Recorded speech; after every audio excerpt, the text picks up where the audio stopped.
Jadi nama saya Fajar Istiono, ya. Saya saat ini adalah Sony Alpha Professional Photographer tahun ketiga, jadi dari tahun 2016.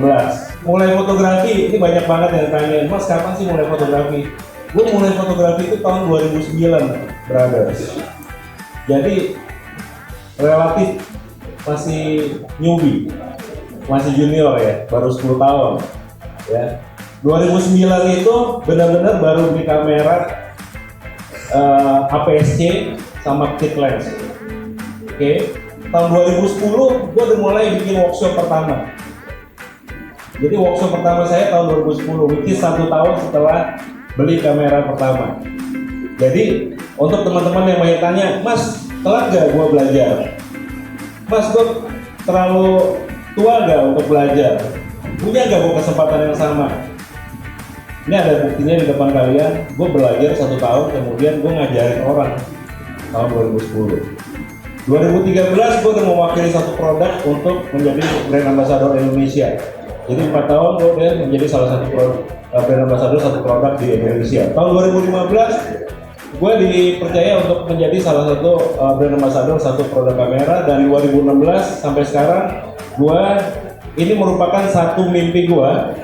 Mimpi saya pakai Sony dari tahun 2013. Jadi tahun 2016 ditunjuk oleh Sony Indonesia untuk jadi brand ambassador itu adalah satu achievement yang memang gue kejar dan itu berhasil. Oke. Jadi semangat. Oke teman-teman.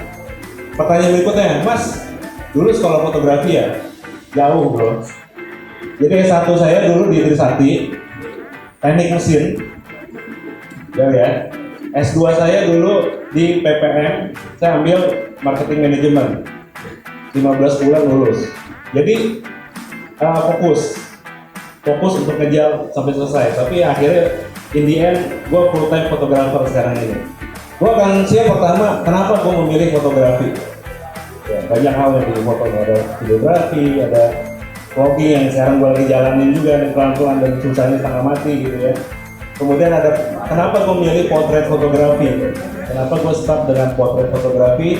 Kemudian apa sih gears yang saya pakai dari awal sampai sekarang ini? Kemudian kenapa sekarang saya memilih pre-wedding fotografi?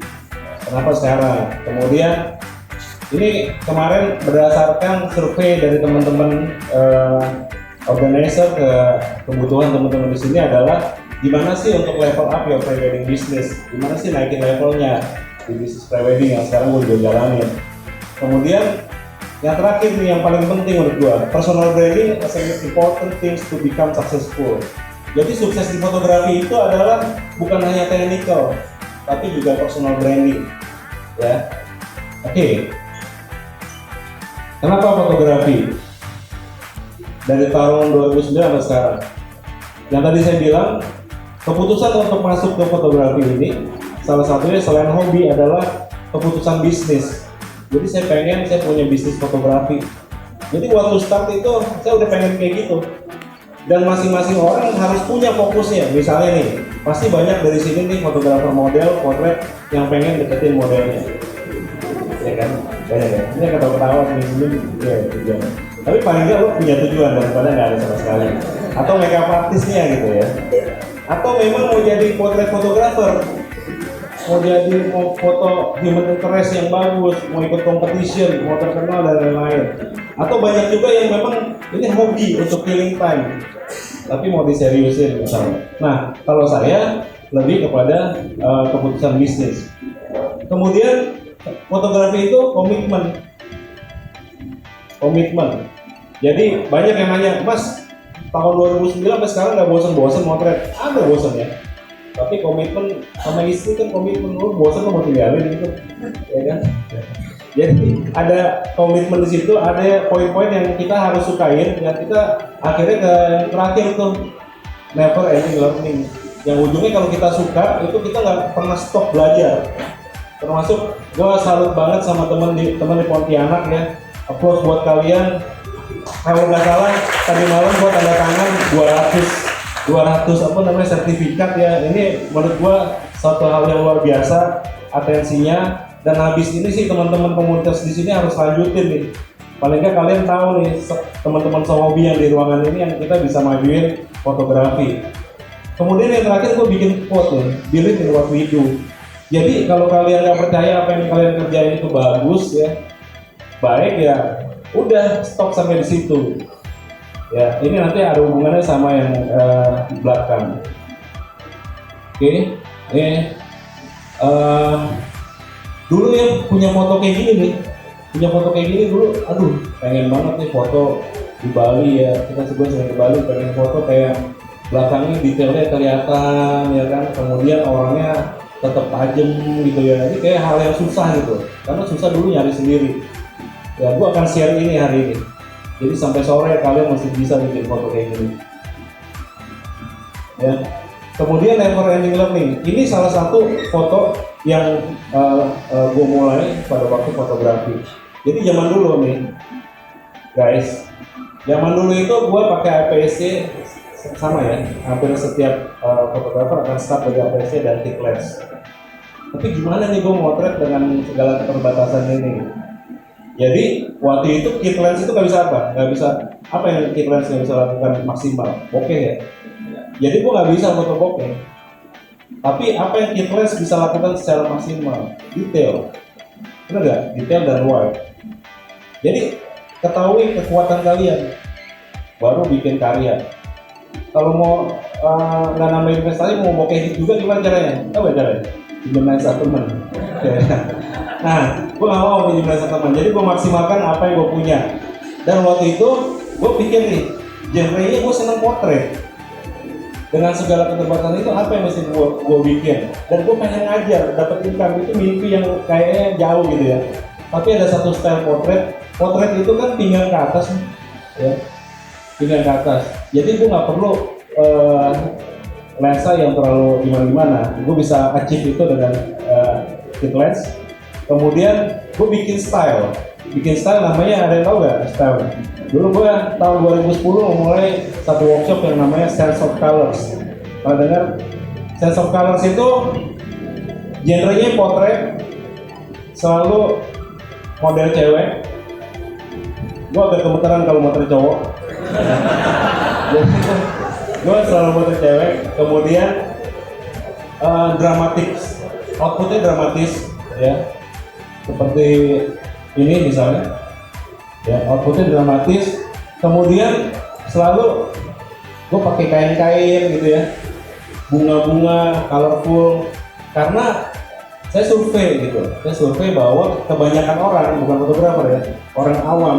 Karena kan dulu belum ada Instagram nih, Facebook ya. Kebanyakan orang itu memang bukan fotografer dulu.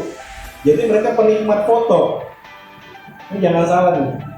Jadi yang mereka suka dulu ya, foto cewek gitu ya, model cewek yang cantik ya, yang bisa kasih lihat kita sisi kecantikannya dia di mana.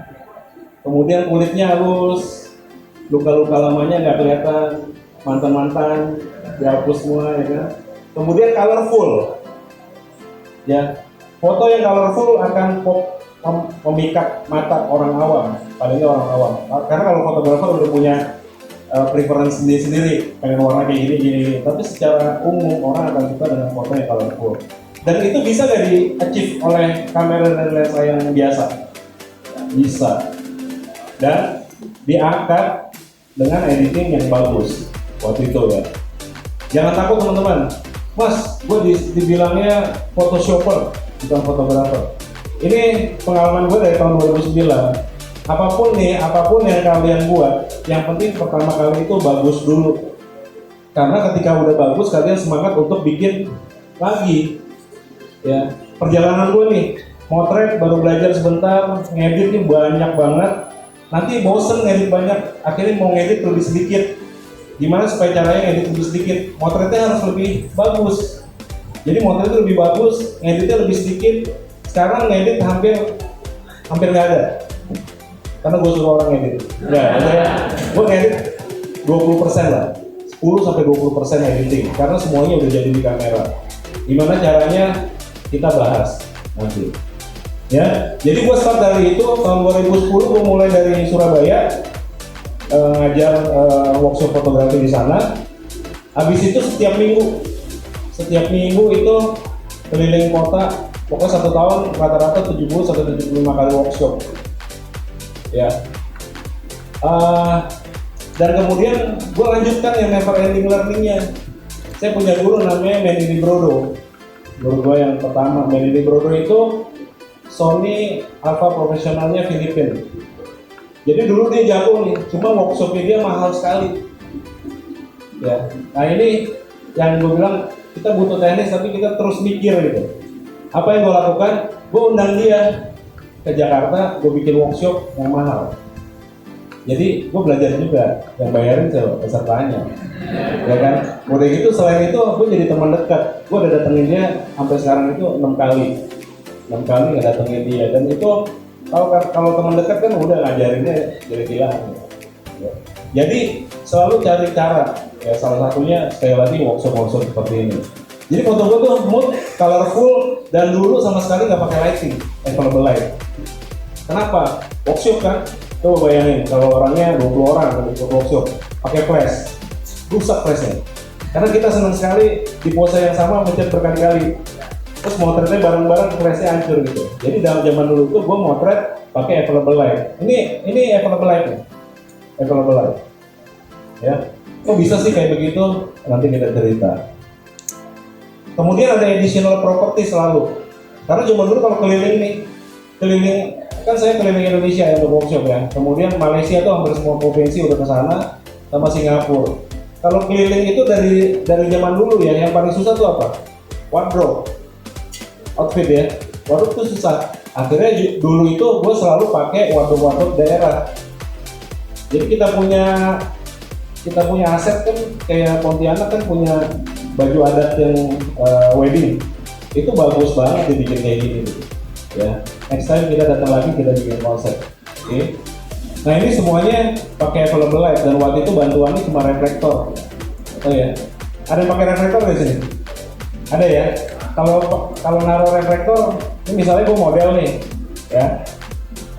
Kemudian perlu dibouncing, tambahin cahaya pakai reflektor. Reflektornya taruh di mana? Bawah ya.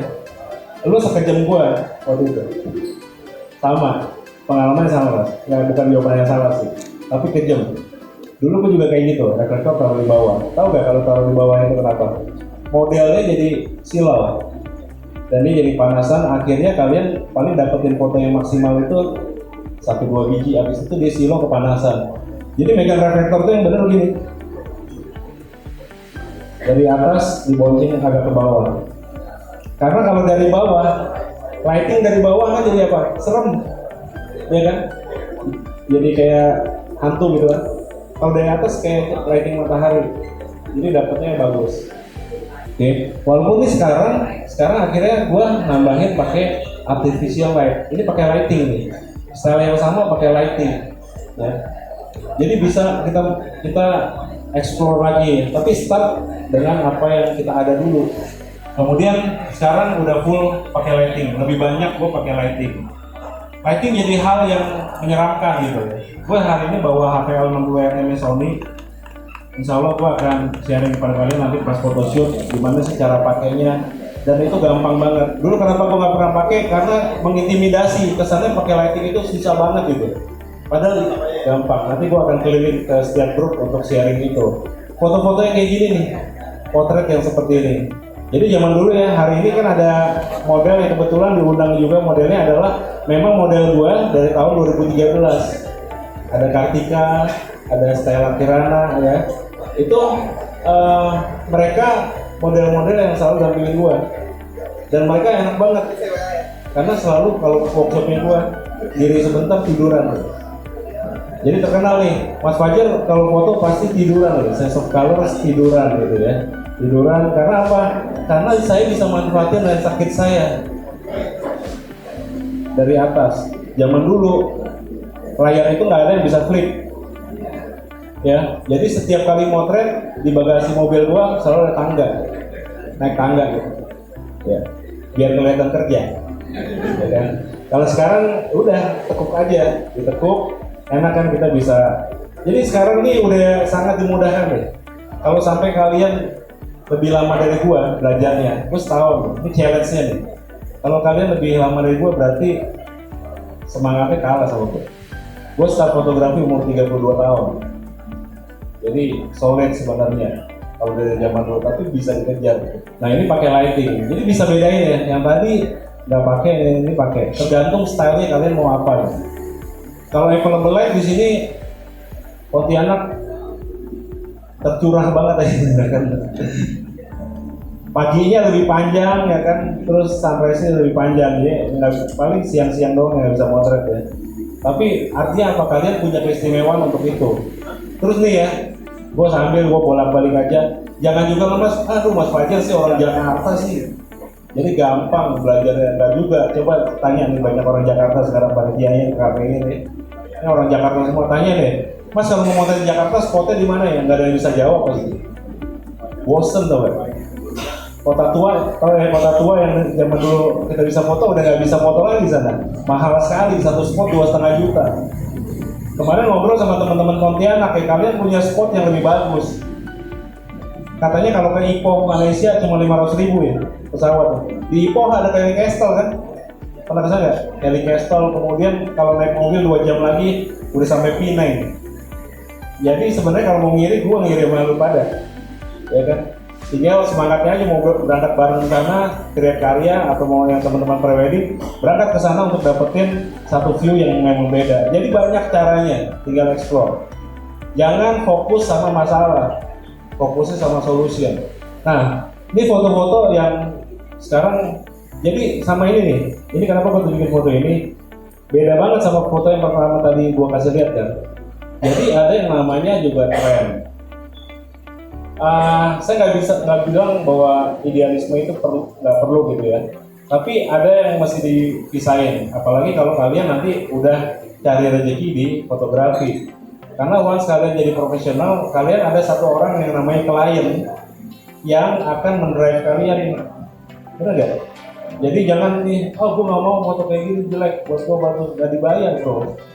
Ya kan? Kalau memang mau kayak gitu, ya udah nanti bikin project yang sendiri-sendiri, project yang memang kalian buat kepuasan kalian, ya itu dibeda-bedain supaya tetap bisa ngasihin karya dan bisa terus gitu. Ini foto pakai available light di Singapura, ini foto buat JBL, buat Puma ya, buat sepatu Puma. Dan itu foto ini di Hajilan Singapura malam-malam. Ya, ada kafe ya, ada di jalan Singapura. Kemarin kita sempat bahas sama teman-teman di Pontianak, masalah technical gitu.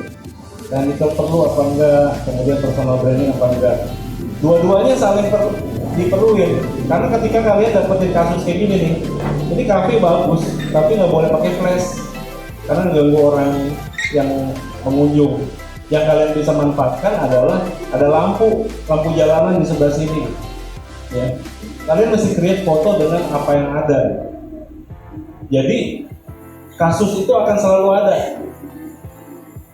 Makanya perlu yang namanya belajar. Technical penting di situ. Ketika ada kasus, kalian tahu solutionnya, tahu gimana cara handlingnya. Gini yang gue pakai sekarang, gue pakai kamera Alpha 9 yang paling sering gue pakai. Karena kenapa gue senang pakai Alpha 9? Karena cepet, 20 frame per second. Gue senang sama foto prewed yang lari-larian, foto potret yang bergerak, movement. Makanya ini paling senang gue pakai. Jadi 20 frame per second. Jadi kalau lari-larian nih, kalau couple lari-larian di pantai nih, gue suruh mereka lari ke sana. Gue senang pakai lensa 1635 low angle, ya. Saya set di high speed, bisa 20 frame per second, pegangan tangan, terus gue akan fokusin ke tangannya, hitung 1, 2, 3, lari, mereka lari ke arah laut, di shoot terus, udah, satu kali selesai, pasti akan dapat 1 atau 2 foto yang bagus. Jangan lupa suruh berhenti, kita ke laut. Kemudian gue pakai Alpha 7R Mark III yang resolusinya lebih besar. Untuk apa? Untuk dapetin foto yang detailnya bagus. Jadi gue pakai biasanya untuk foto-foto kayak di studio, foto portrait ya, yang butuh detail bagus, foto human interest yang butuh detail bagus. Jadi nggak semuanya dibawa, karena kan tas kalau bisa seenteng mungkin ya kan. Kemudian saya punya Alpha 7 Mark IV tahun ini, belum dia itu sebenarnya videonya tadi. Kemudian saya punya Alpha 6500 untuk video, Alpha 6400 untuk sekarang YouTube, untuk vlogging dan lain-lain, termasuk juga RX0 untuk bahasa-basahan. Jadi kalau mau masuk ke laut itu ya, mereka lari kelihatan kaki cipratin, RX0-nya gue taruh aja di laut gitu. Terus mereka lari kan jadi dramatis ya. Itu banyak kan dipakai untuk itu, pokoknya kerjaan-kerjaan yang berat gitu. Kemudian RX100 Mark VII yang sekarang gue pakai untuk vlogging. Kemudian lensa sekarang gue pakai 1635, 2470 GM, 70-200 GM, 2414 GM, 8514 GM, 24105, 55 f18 karena gue seneng kecilnya, 35 f18, 18105 dan 20 F28 untuk APS-C-nya. Dan hari ini gue bawa 20 F18, nanti kalian bisa coba lensa yang terbarunya Sony. Gue bawa, nanti kita bisa coba sama-sama. Nah, dari semua lensa sama kamera ini, kamera yang sering gue pakai adalah Alpha 9.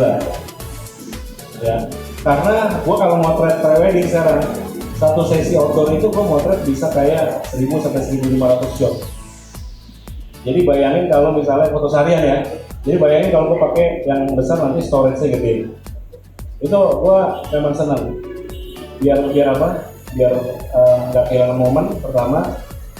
Karena kan pre-wedding biasa kayak ke luar kota atau ke luar negeri. Ini lebih berat kan tanggung jawabnya ya. Jadi sampai lo nggak dapat momennya, kalah cepat momennya, makanya pakai yang burst-nya lebih tinggi. Kemudian yang kedua, membuat happy klien. Klien banyak ya. Yang akhirnya dia nggak happy juga pas dirinya posisi. Tapi palingnya hari itu lo selamat kelihatan kerja. Ya, kemudian lensa yang gue sering pakai 16-3 yang nggak pernah ketinggalan kalau pre-wedding adalah 16-35 GM sama 85-14 GM. Jadi kalau kalian follow Instagram sama YouTube gue kan seneng sama yang wide angle portrait kan, foto-foto wide angle yang nanti gue akan ajarkan ke kalian pada saat hunting. Itu gue selalu pakai 16-35. Rata-rata outdoor pre-wedding pakai 16-35 GM untuk dapetin wide-nya. Kalau gue butuh portrait, yang gue pakai adalah 85-14 GM. Ada yang pre-wedding fotografer sini? Yang nggak nunjuk nanti sepi loh pre-wedding. Wah, gue sumpahin baru naik semua nih ya kan. Ini kalau lu pada ya pre-wedding fotografer nggak berani nunjuk, gimana kalian bisa kasih tahu ke klien bahwa kalian pre-wedding fotografer yang hebat. Jadi kalau itu adalah satu prinsip yang perlu tetapin, jangan pernah malu kalau ditanya, ya kan? Kalau misalnya gue harus pakai satu lensa doang, bisa nggak? Mungkin nggak? Ada aja kejadian yang lu nggak bisa bawa banyak lensa. Kalau gue suruh bawa satu lensa aja, maka yang gue bawa adalah 85-14 GM. Karena apa? Klien ya.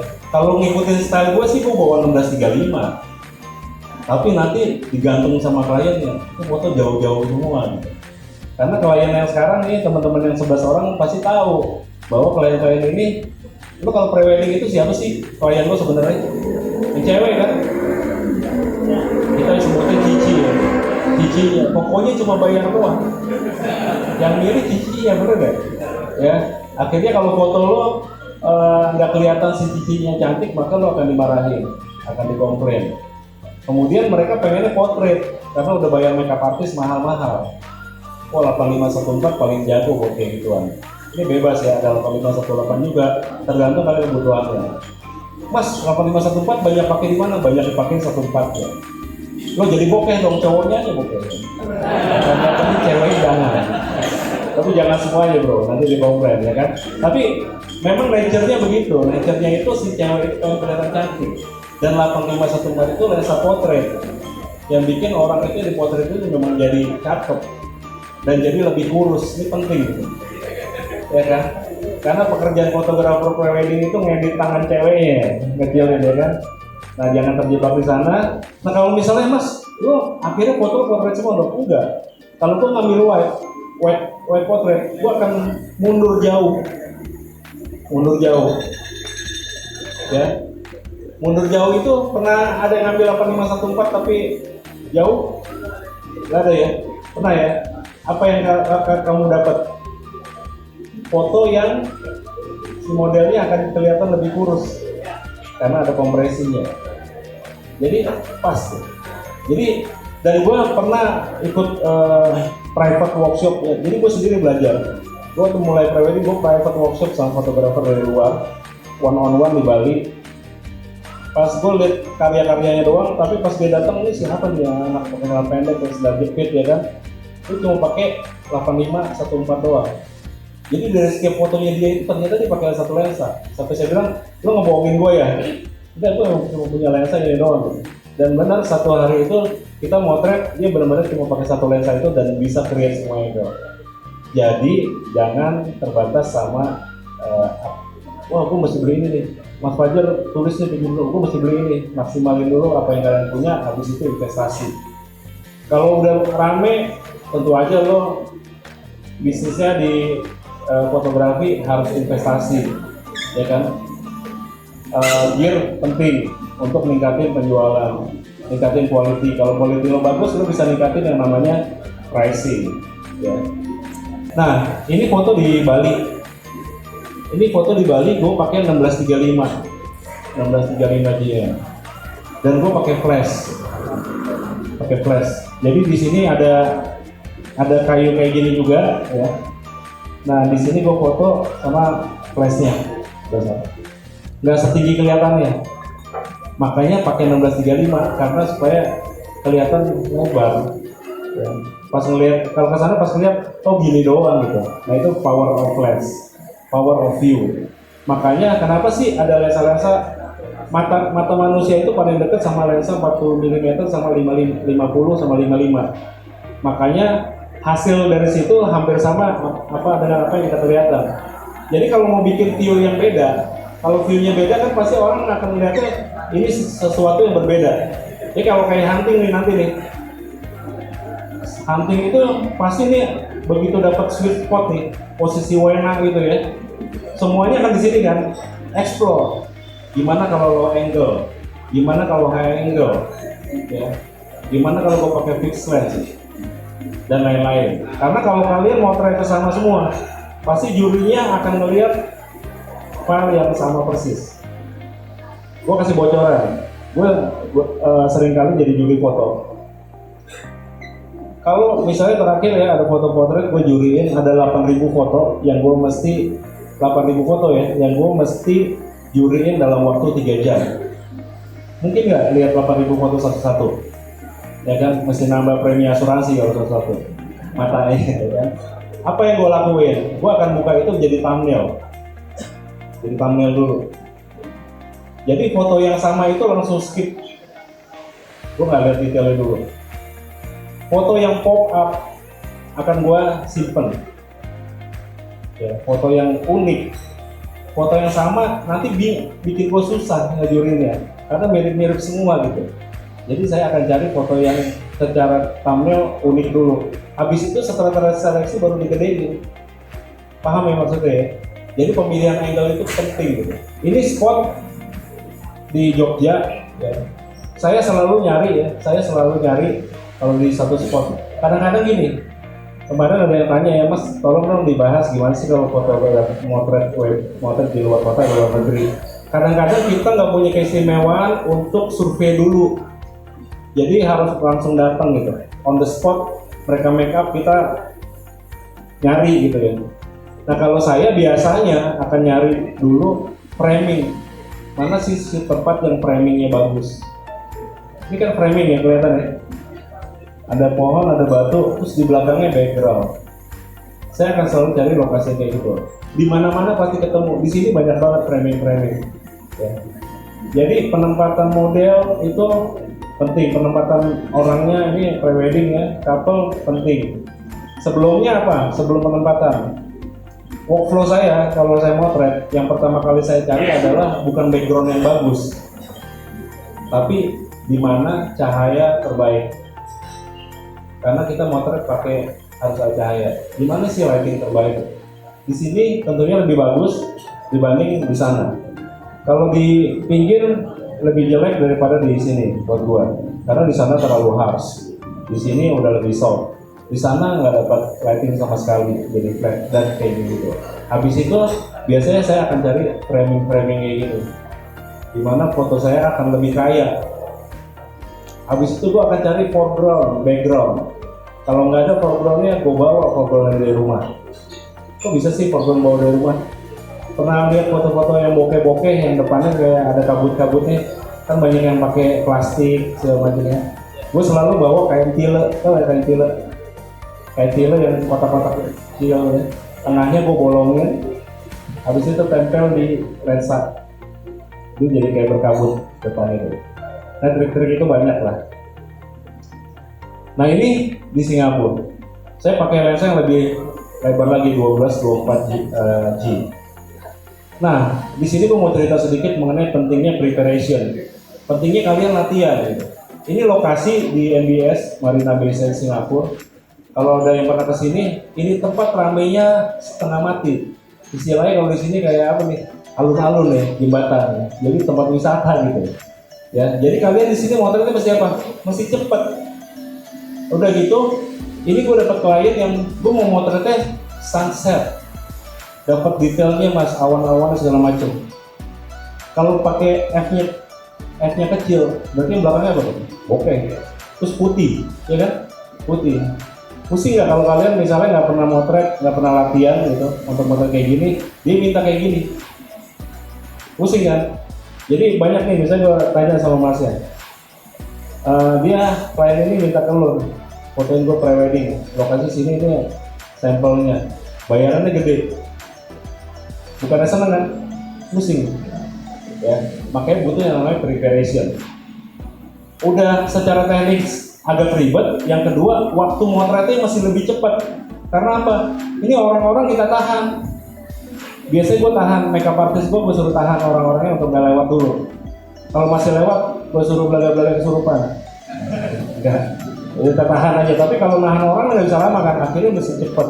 Dan ini low angle, bawah gitu. Gue tengkurap nih, biar lebih lebar dan kelihatan kerja. Karena di belakang ada tips, jadi makin susah tipsnya makin kering. Disusahin aja jangan terlalu mudah. Nah ini Singapura juga, gue pakai 12-24 GM ya. Nah ini lokasi juga di Singapura di Marina Barat di atas, tempatnya biasa aja dan biasanya orang motret di sini bokeh-bokehan ya. Makanya kita create satu foto yang lebih bagus ya, ada kelihatan sunrise-nya ternyata lebih bagus juga di sini, dan sekarang makanya lebih sering motret di sini. Karena nih foto sering keluar. Kadang-kadang kita butuh juga bokeh kayak gini nih. Jadi bokeh itu selain style adalah kebutuhan. Ini saya foto untuk desainer di Jakarta. Ya, desainer itu biasanya akan milih tempat nih. Kalau kita pilih tempat biasanya salah aja udah. Akhirnya dia pilih. Ini Winnie desainer dari Cikopatok di Jakarta. Dia yang pilih tempatnya. Tempatnya museum, terus belakangnya kalau saya nggak bokehin, sama saya nggak low angle, belakangnya micro LED bro. Ya jadi ini butuhnya bokeh. Dan fotonya jam berapa nih? Jam 12 siang. Jam 12 siang. Kok bisa terang reflektor? Reflektor di bounce. Kemudian style. Kemarin ada yang nanya juga, Mas, style gimana? Style itu kalian tentuin. Setelah sense of color itu saya ada satu style yang saya build ya, yang saya sebar juga dengan workshop, yaitu sinematik. Karena dengar ya sinematik, gue punya ini ya, editing sama style ini seperti ini. Nah, gue balik lagi masalah nih, langsung aja ya. Masalah, kok Mas gimana sih? Banyak nih fotografer terutama yang baru-baru, Mas gimana sih create style? Banyak yang mau nanya gitu. Kok bisa sih Mas, lo punya sense of color, punya cinematic style, saya punya toxic juga. Ya ada dulu namanya Giliton untuk high key dan lain-lain. Cara gini, kalian kalau mau pengen punya style, butuh cuma satu doang, konsistensi. Jadi misalnya nih, fotonya bokeh, depannya selalu ada foreground, tone-nya seperti ini misalnya ya, kalau ngomongin tone. terus hajar dengan foto seperti itu terus. Yang menang itu yang konsisten, yang bisa terus-menerus foto begitu terus. Akhirnya kalian dikenal sebagai fotografer dengan style itu. Ada yang nggak dapat gimana? Baru setengah jalan nih, udah give up. Aku ganti lagi nih. Hari ini potret HI, besok street, besok arsitektur, besok makro. Ya udah, gitu aja. Akhirnya nggak dapat, nggak punya identity, nggak punya identitas. Ya. Nah ini saya pakai 7200 GM. Ya. Ini saya foto kayak gini. Ini di lokasinya di Kebun Raya Bogor. Gue tinggalnya di Bogor. Kebun Raya hampir lihat tiap hari. Jadi kalau dari motret kayak gini, kayaknya semua tempat sama, ya kan? Kalau motret biasanya nih klien nih ya, klien private mungkin dari sini, atau misalnya model-model foto-foto model nih kalian yang hunting. Pasti tempatnya nih hunting cuma beda modelnya doang. Lokasinya sama terus di situ. Begitu ngelihat lokasinya udah enak duluan gitu. Ya, jadi yang perlu kalian lakukan adalah gimana create satu image yang beda dari situ. Dan ini saya pakai 7200 GM, dia punya apa namanya background jadi kayak gede-gede. Bayangin kalau saya pakai 1635, pohon-pohon di belakang jadi kecil. Ya, dia nggak kelihatan glamor lagi, nggak kelihatan gagal lagi. Jadi pemilihan itu penting. Sama cara foto ini saya pakai lighting satu di sebelah sini satu. Nah, biasanya foto yang tadi tuh ada ya yang sunset kuning. Biasanya fotonya begini. Ya. Mas kalau mau coba 7200 di spot ini, jadi jarang sekali nih fotografer prewedding yang mau bawa 7200 karena berat. Tapi di lokasi ini kalau nggak pakai 7200 di 200 milinya, itu yang di belakang itu akan kecil banget tuh, akan kelihatan kecil. Ya dulu pas naik foto ini teman-teman pada nanya, padahal mereka sering ke sana, Mas itu lokasi di mana ya, kok bisa gede banget kelihatannya gitu. Bukan lokasi yang beda, tapi lensanya yang beda. Saya selalu pakai lensa zoom, ya. Kalau nggak zoomnya wide-nya ini aja. Ya kalau pakai 2470, saya pakai 70-nya, terus saya maju mundur. Kalau pakai 24, saya pakai 24-nya, saya maju mundur. Ini masalah kebiasaan.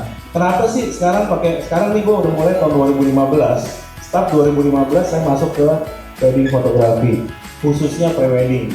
Saya jarang ambil weddingnya karena gak kuat, capek nunggunya, bukan capek kerjanya. Kerjanya mungkin lebih sulit pre-wedding, karena pre-wedding biasanya nih kayak di Bali gue sunrise to sunset, pergi jam 2 pagi, balik jam 9 malam.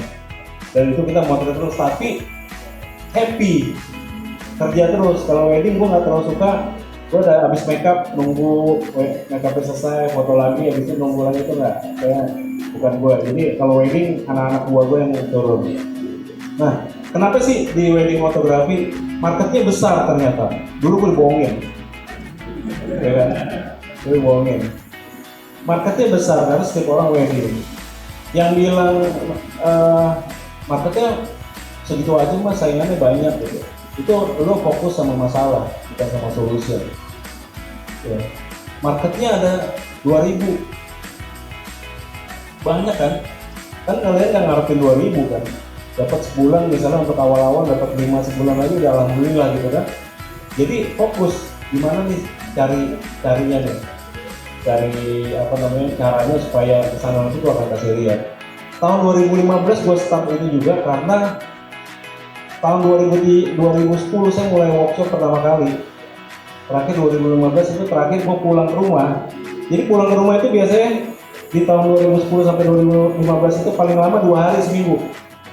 Jadi pas terakhir saya ini workshop yang maraton gitu ya setiap minggu, saya pulang, anak gue yang nomor 2 tiba-tiba udah gede gitu.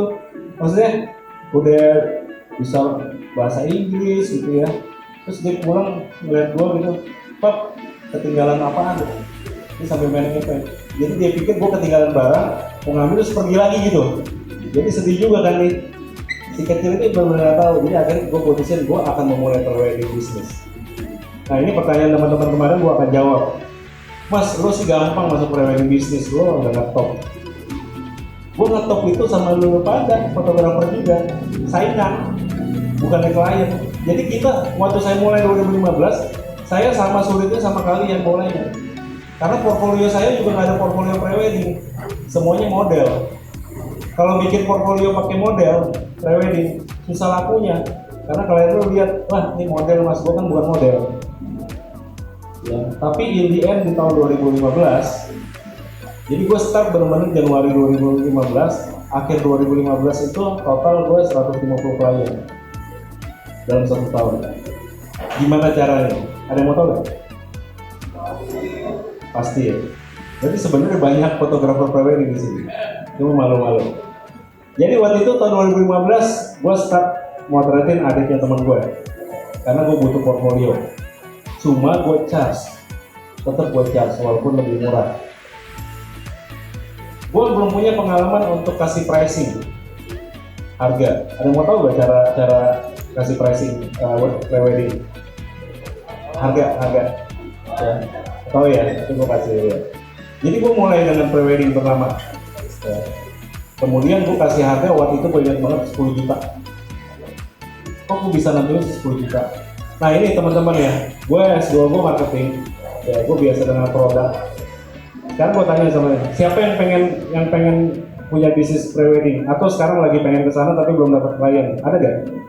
Banyak ya. Sekarang gue tanya sama kalian, misalnya nih, ada yang nelpon calon klien yang serius, mas gue mau prewedding sama lo, tolong dong kirim price listnya.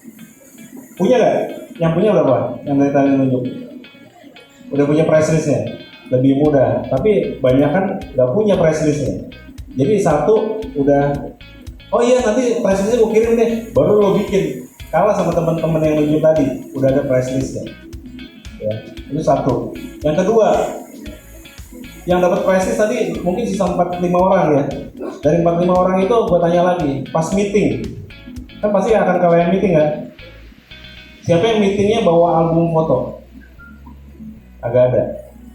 Meetingnya pasti, ada satu. Pasti lebih ramai deh. Lu meeting, lu bawanya notebook sama handphone, ngasih tahu portfolio lo. Apa bedanya sama dia ngeliat di rumah? Ya kan? Ini kemarin gue share, kalian mesti prepare satu price list, yang kedua album kalau udah punya portfolio. Albumnya juga jangan kecil. Bawa album 30x20 nggak dijadiin album, bisa-bisa gitu satu. Kalian perlu tahu bahwa yang kalian hadapi ini, klien ini bukan fotografer, orang awam yang dia nggak bisa ngebayangin foto kalian itu kalau jadi album kayak apaan, bener gak? Ya, jadi lo cetak jadi album, terus albumnya cetaknya jangan yang kecil, jangan 30x20, cetaknya yang gede, karena foto yang sama di album yang kecil jadi biasa aja. Foto yang sama di album 30x40 jadi luar biasa, bro. Gue sendiri masih seneng ngeliatin album gue. Ada yang udah pernah nyetak gak di sini? Nyetak ya? Ya, happy ya ngeliat hasil cetakan sendiri. Udah pernah dijadiin album gak? Pernah ya? Happy kita ngeliatnya kan? Ya. Kalau belum, cetak sekarang. Kalian perlu tahu nyetaknya. Kalau enggak nih, besok ada lagi klien datang ke lu lagi nih. Mas, besok gue pengen ada pre-sweet 17 deh, gue pakai lo, pasti pusing. Aduh nanti foto gue kalau dicetak kayak gimana ya? Kemudian pertanyaan kemarin, mas di sini bersaingnya dengan fotografer yang kasih harga murah-murah. Karena mereka apa? Yang murah-murah itu? Karena mereka gamblingnya tinggi. Nggak apa-apa gue kasih murah deh kan buat latihan. Terus berani, salah nggak apa-apa. Kalau jelek gue balikin duitnya segala macam. Nah, kalian perlu preparation yang lebih rapi, jadi bisa ningkatin harga-harga kalian.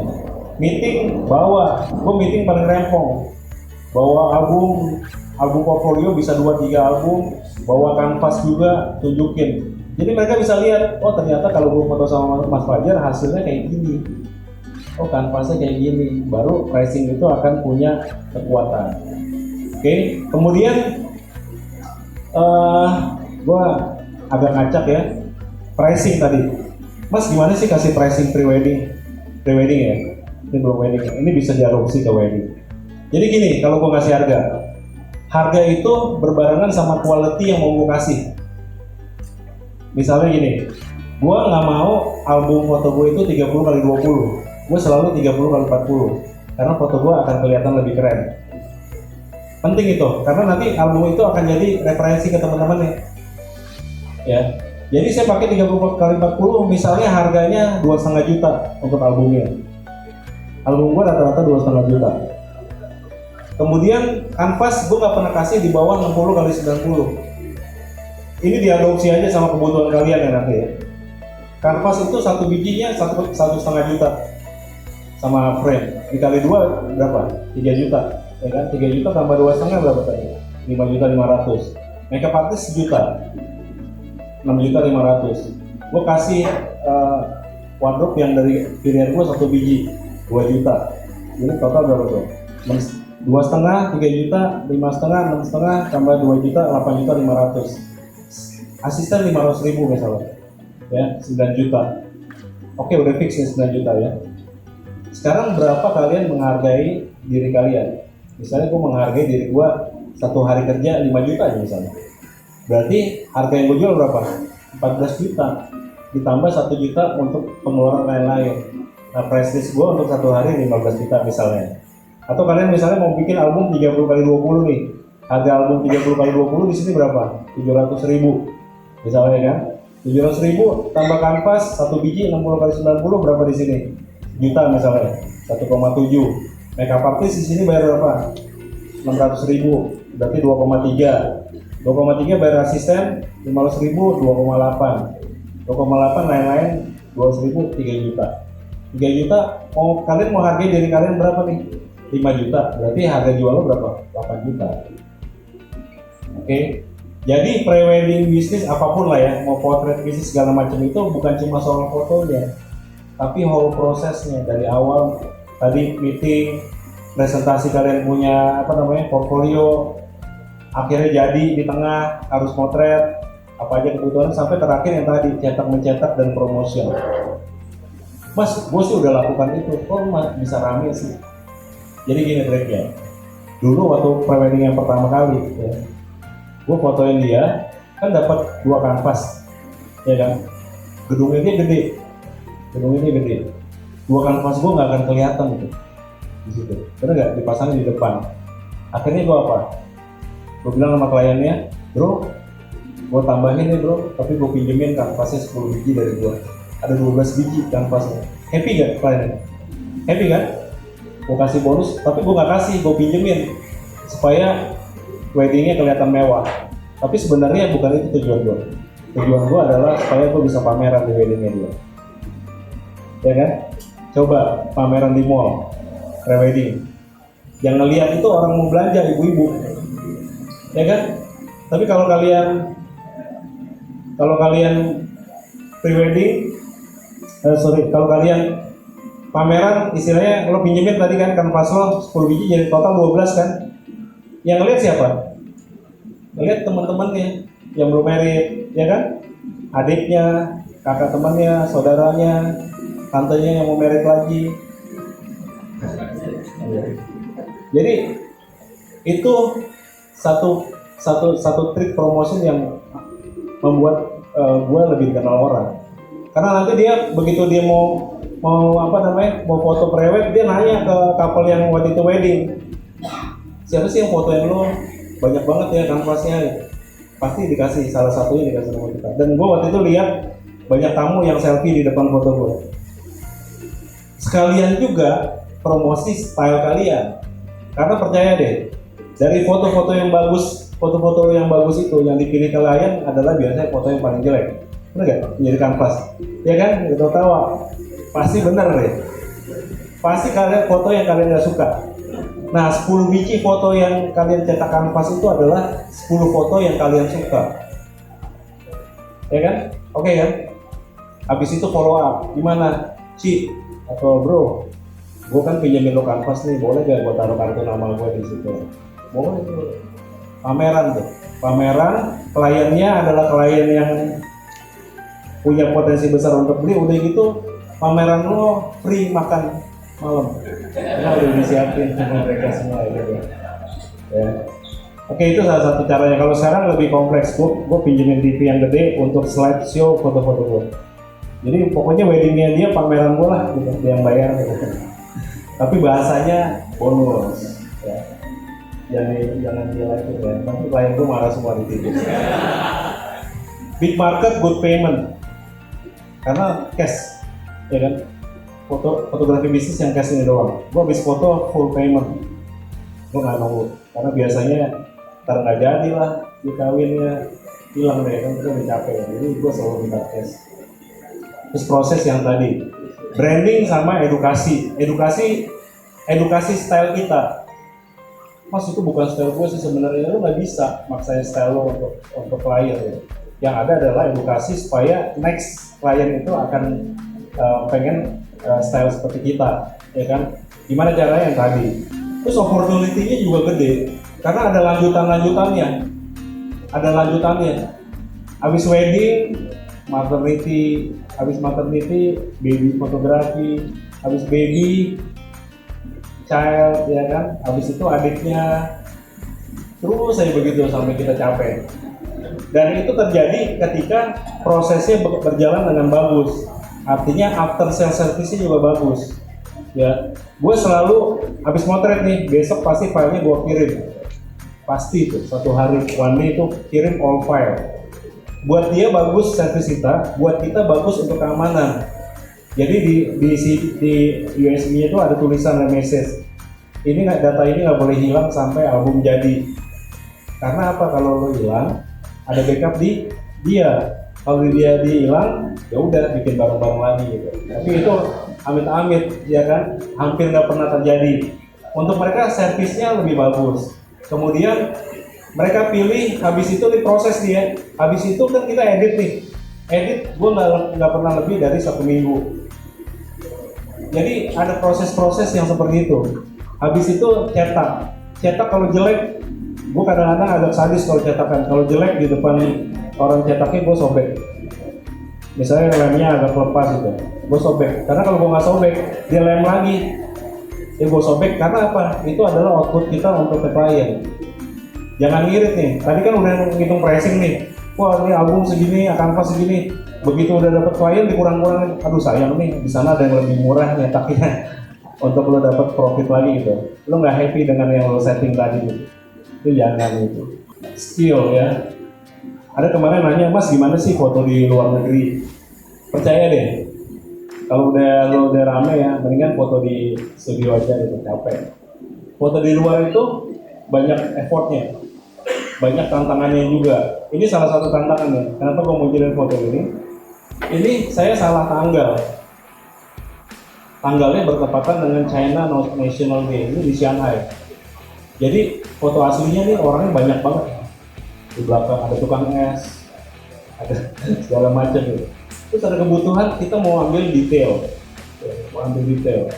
Jadi ya itu balik lagi skill ya. Shot sama klien happiness. Ini termasuk style yang gue nggak suka. Gue nggak suka sih foto gini. Tapi ini yang klien suka. Misalnya kelihatan, ya kan, putih, bersih, ya kan, benar nggak? Terus foto ini ada ceritanya. Ini foto pakai lighting apa enggak nih? Nggak pakai lighting ya. Cuma kita fotografer biasanya foto pakai lighting dulu kayak gini misalnya. Dulu ya awal-awal nih, ini studio memang udah putih. Gue kasih lighting supaya apa? Detailnya bagus kan di belakang kan. Karena kita fotografer bro. Dia pakai lighting di depan. Pas foto kasih lihat dulu. Gue punya kebiasaan kasih lihat di shot pertama. Pas kasih lihat, Mas kurang dreamy ya.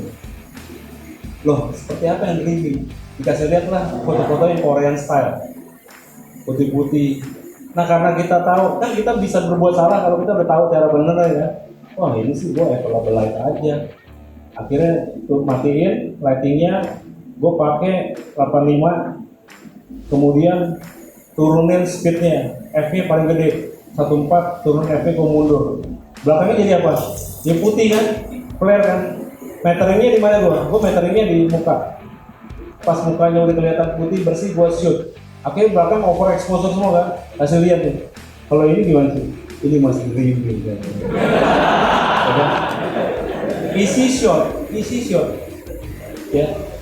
Motret gampang. Gue kalau motret di indoor 3-4 baju 2 jam beres.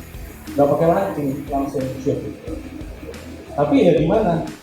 Mereka yang bayar dan mereka yang nikmatin gitu. Jadi lo mesti kayak gitu. Kalau cowoknya kelihatan kayak gini berarti cowoknya memang agak narsis, jadi gua harus kelihatan. Biasanya sih sedikit aja gitu. Nah, combining idealisme sama client wants ini yang paling enak ya. Kalau bisa kita mengkombinasi apa sih yang klien minta sama apa idealisme kita gitu.